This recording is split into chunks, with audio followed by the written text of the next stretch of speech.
Anyways, moving on from the speaking section, we're going to go straight into the writing section. So I know that most of you guys have probably heard of this, but there's only two types of writing. The first type is called integrated task, and the second type is called independent task. Now, as you can probably assume from the name, integrated combines reading and listening, and you have to summarize the main points. However, on the other hand, independent is they don't give you any reading or listening. They just ask for your opinion. So it's kind of similar to the first question type of speaking. Let's go straight into what the topic was for independent. Do you agree or disagree with the following statement? So in this case, they're asking you about your opinion. People today spend too much money on clothing to improve their appearance. So we see two keywords here. We see money and we see clothing. Too much has a little bit of a negative connotation because it's saying it's not an appropriate amount, but it goes a little bit over that. It exceeds that. So thinking of that, do you think that people spend too much money on what they wear? That's what they're asking.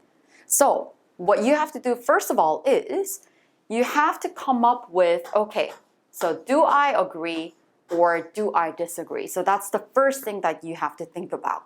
So what I would do is, okay, I agree. So let's go with this side. And exactly like what you did for the first question type of speaking, that's what you're going to do for the independent. Think about two reasons. First of all, what could be a reason?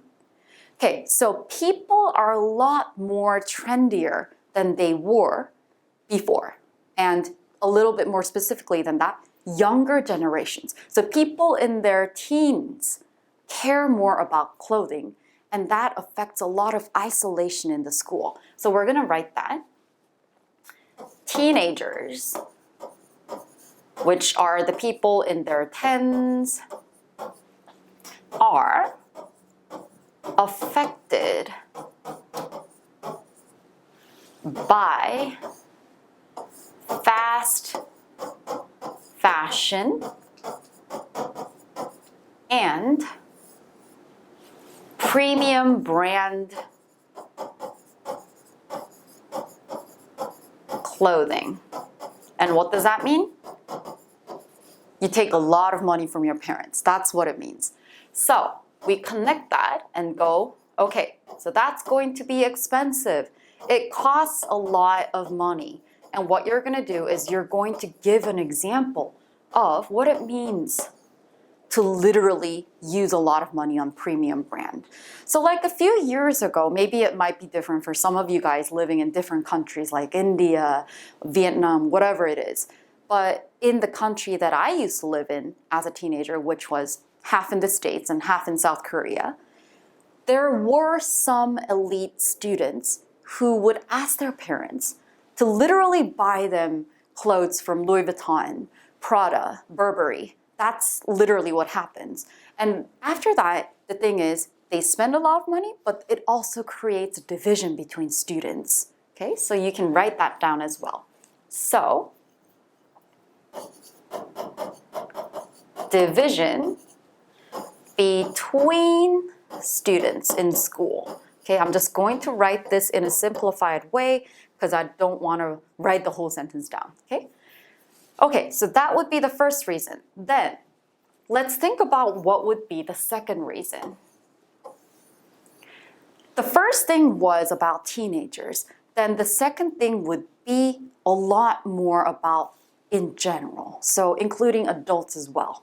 So what we can write down is for adults and as for celebrities, who are famous people that appear a lot on TV, right? Adults and celebrities frame, now this is a good word, I will explain in a few seconds, their clothing for profit purposes. Now, let me explain what this means. So frame means literally frame. So they use clothing to sort of advertise and earn profit from brands. Now, this was an issue, like I think it was like a year ago.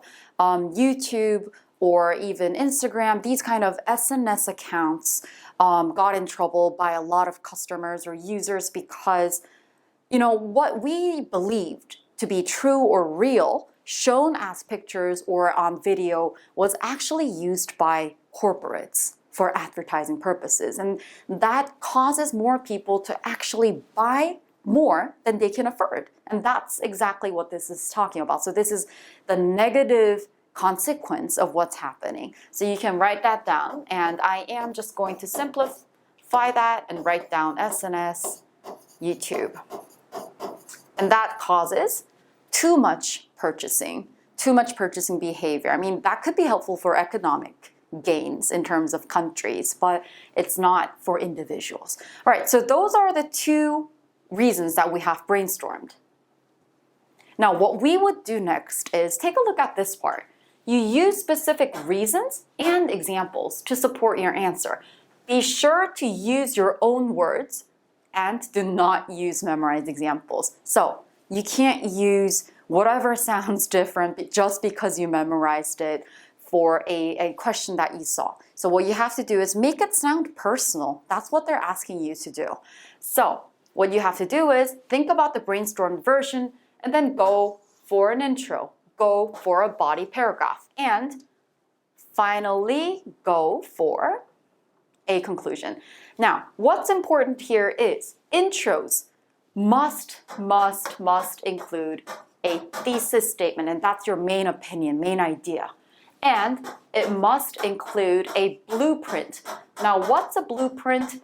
It's something that you show in a very short and compact manner. What are the examples that will follow? What is my reason that will follow? Okay, you gotta include that in your intro. Give them a pathway to see what your essay would be like. And then body paragraphs. Usually I ask all my students to write 2 body paragraphs. I mean, 3 is okay, but I'm just worried that a lot of students won't have enough time to get to the 3rd. So it's literally okay to write 2 body paragraphs. Don't be afraid. Go with 2. Okay, as long as they're compact, specific, got the right examples, and you'll get the full points. Okay, so you come up with 2 bodies, and optional, but it's nice to wrap it up, come up with 1 conclusion. And that would be a restatement of your thesis. But key point here is you want to paraphrase that. What does it mean to paraphrase? It means you are going to explain exactly the same thing, but you're going to use different words, like synonyms, to kind of rephrase that and make it look fresh. And they love that. You'll get extra points for paraphrasing. Okay? So you're going to focus on that and work on making the sentences have the same meaning, but sound different. Okay, so these are the rough things that I went over today for the writing section. But for the next time, I would be diving a little bit more deeper into the integrated task, which is understanding the reading and then jotting down notes from the listening and combining them, summarizing with templates. Okay, good job, guys.